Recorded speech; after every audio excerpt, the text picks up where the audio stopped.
dobrodošli.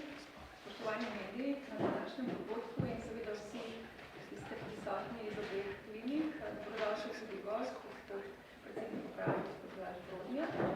Veseli smo današnjega dogodka, na katerem roke vsi podajata dve največji ustanovi v Sloveniji.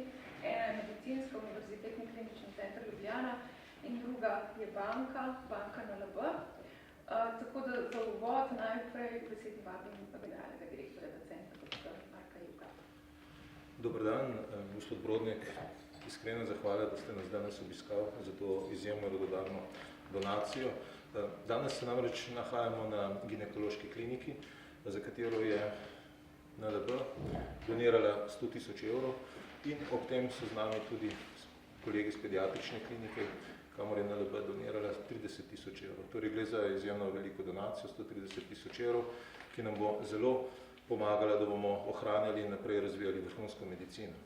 Ampak sporočilo današnjega dne vidim predvsem v tem, da smo v Sloveniji lahko srečni, da živimo v družbi, ki na vseh nivojih izkazuje in se zaveda, da je solidarnost tisti način, s katerim lahko vsi živimo bolje, predvsem v medicini.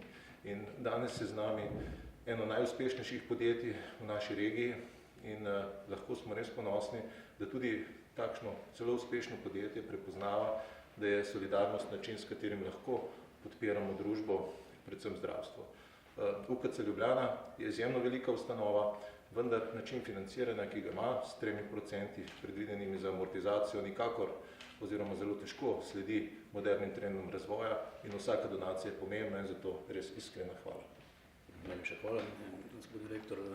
Za nas je to seveda velika čast v končni fazi, da lahko svoj uspeh delimo s programi, ki seveda vplivajo na dobrobit celotne družbe.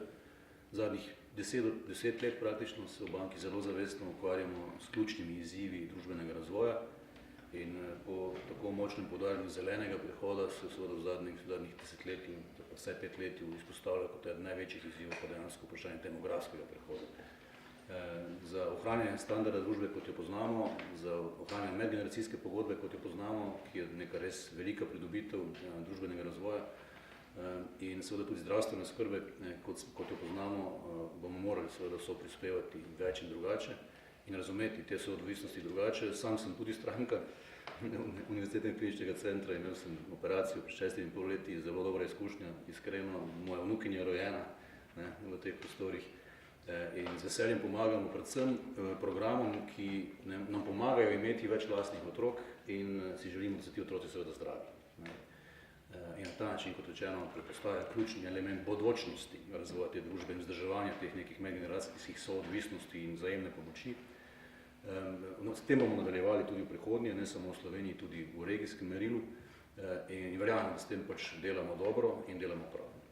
Tako da z največjim veseljem sem danes v teh prostorih in sem dejansko počaščen, da sem lahko z vami in s kolegicami in kolegi tako z ginekoloških pediatričnih oddelkov institucije in s tem skupaj delamo dobro. Najlepša hvala predsedniku uprave NLB, gospodu Blažu Brodnjaku. Zdaj pa pogledajmo, kakšna je donacija. Donacija je 129.000 oziroma malo več kot 129.000. 100.000 bo prejela klinika za reprodukcijo, pa vas prosim, pristojnica klinike za reprodukcijo, profesorica doktorica Helena Pan-Franžeš, če nam malo osvetlite vaše delo, vaše vrhunske rezultate. Hvala lepa, predvsem najlepša hvala za to donacijo, nam zelo veliko pomeni. Mislim, da reproduktivna medicina, da je dobro zastopana in da imamo zelo dobre rezultate, kar pove že samo dejstvo, da je več kot 6% otrok v državi rojenih po postopkih zunajtelesne oploditve. Poleg tega pa je še kar nekaj otrok, skoraj toliko, ki so rojeni po drugih postopkih zdravljenja. In teh 6% nas uvršča v vrh Evrope, tako da kar pomeni ne samo, da so postopki uspešni, ampak tudi, da so dostopni za državljane, kar je izjemno pomembno.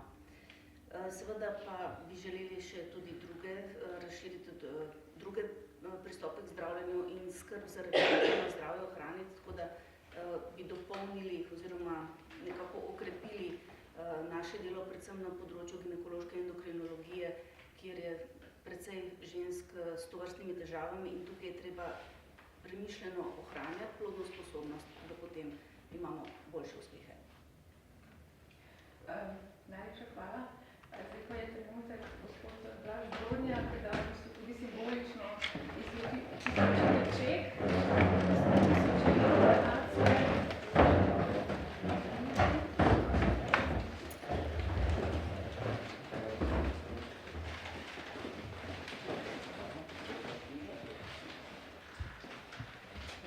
Tam pa okrog vas skupaj. Kako bomo še tega mogli?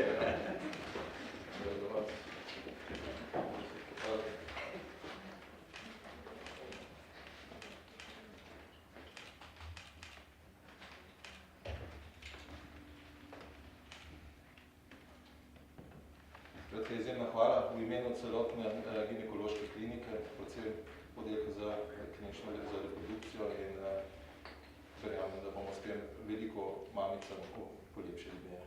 Včasih veselje, hvala lepa. Tega kar noto imamo.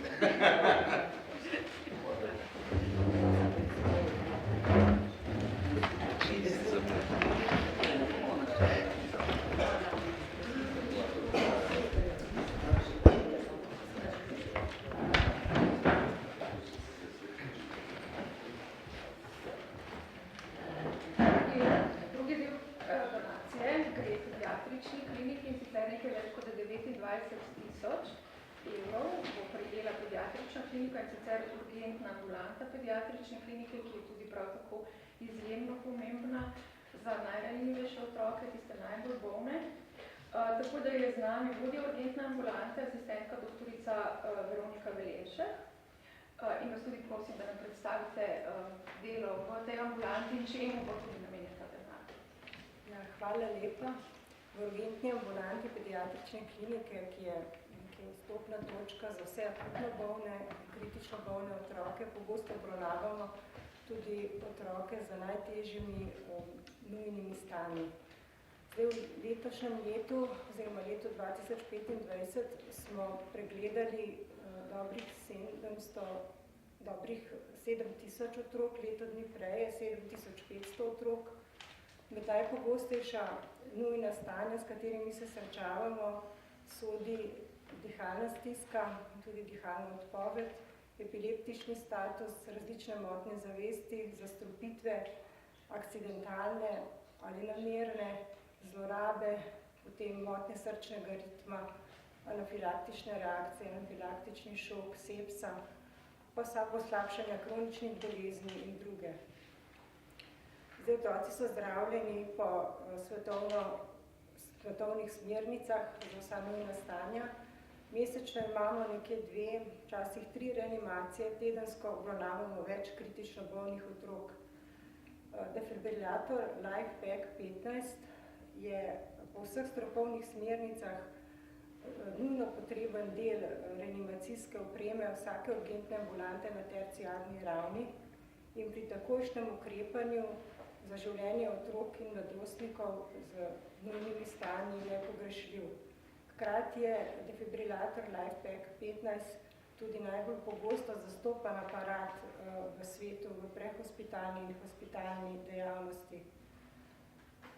V imenu pediatrične klinike in urgentne ambulante se iskreno zahvaljujem Novi Ljubljanski banki za donacijo, ki bo namenjena nakupu defibrilatorja. Vaš prispevek je pomemben in plemenit, ki jim bo direktno prispeval tudi k reševanju življenja otrok in mladostnikov v kritičnih trenutkih. Hvala. Najlepša hvala. Tudi zdaj je še en tak lep trenutek. Še ena slika.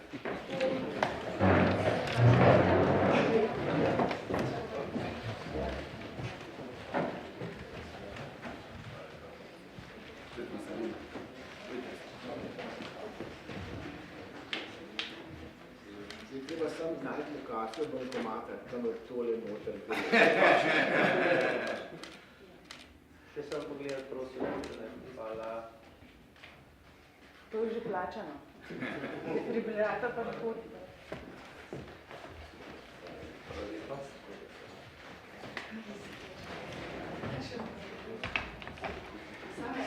Zdaj pa je čas še za izjave obeh strokovnih direktorjev, zahvale, če nas kaj za dodati, sicer počasi bomo lahko se Mogoče bi jaz samo v kontekst dal to donacijo. Seveda podjetju, ki je razpolagal s proračunom skoraj milijarde evrov, se zdi vsak 10-100 tisoč evrov majhna donacija, pa temu ni tako. Zavedati se moramo, da v sistemu financiranja, ki ga imamo, je za vso amortizacijo, torej infrastrukturo, opremo predvidenih le 3% sredstev. Torej s temi 3% univerzitetna bolnišnica nikakor ne more se nadgrajevati, zelo težko sploh ohranja svojo kondicijo in potrebno bi bilo zagotovo v strukturi cene prepoznati približno 10% po naših izračunih. Zato je za nas tako pomembno, vsaka donacija izjemno pomembna, da ne gradimo, seveda zagotavljamo tudi sicer varnost zdravje, visoko kakovostno, vendar vedno moramo nekako se ozirati navzven, da lahko pridobimo dodatna sredstva in zato je vsako donacija izjemno pomembna. Zato še enkrat hvala. In jaz bi potem pozval praktično vsa slovenska podjetja, da so prispevamo boljše jutri za naše otroke in državljane. Hvala.